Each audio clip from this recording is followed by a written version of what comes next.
The district attorney sat completely still at the dark, polished table across the courtroom. My father sat in front of me at an identical table, but he was full of nervous energy. He shifted, ran a hand through his silver hair, and leaned over to whisper to his attorney. I clasped my hands in my lap until the ring on my index finger dug into my flesh. This was the last chance my father had for freedom, the last day he would be able to throw himself on the mercy of the court. My gaze wandered back to the district attorney, the one who had my father arrested. Investigators scrutinized every last cent the old man ever invested or borrowed, and just like that, my world became a smoldering heap of ashes, all because of one man. Sinclair Vinemont was unmoving, like a spider poised on a web, waiting for the slightest sensation of movement from a hapless moth. My father was the moth, and Vinemont was about to destroy him. The investigation and prosecution had been the careful work of a master. Vinemont had woven the cocoon tighter and tighter until my father was caught from all sides. He had nowhere to run, nowhere to try and hide from Vinemont's poison. Dad was being systematically dismantled by the silent monster in a perfect suit.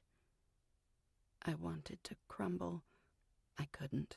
Dad needed me, no matter the long list of allegations and the even longer list of evidence against him. He was my father. He had always been there for me, always protected me, stood by me, and encouraged me, even after what my mother had done, even after what I had done. I would not leave his side. He was staring down a hefty prison sentence. Even if the worst happened, I would visit him, call him, write him, and keep him company until the day he got out. I owed him that, and much more. I stared at Vinemont, so hard I hoped he would burst into flames from the sheer heat of my hatred. I'd wished for his demise for so long, it had become like second nature to me. I hated him, hated every slick word from his mouth, every breath he took. Vinemont's downfall was stuck on replay in my mind. As I glared at his back, he remained tranquil, completely at ease, despite my father coming apart with worry at the table next to him.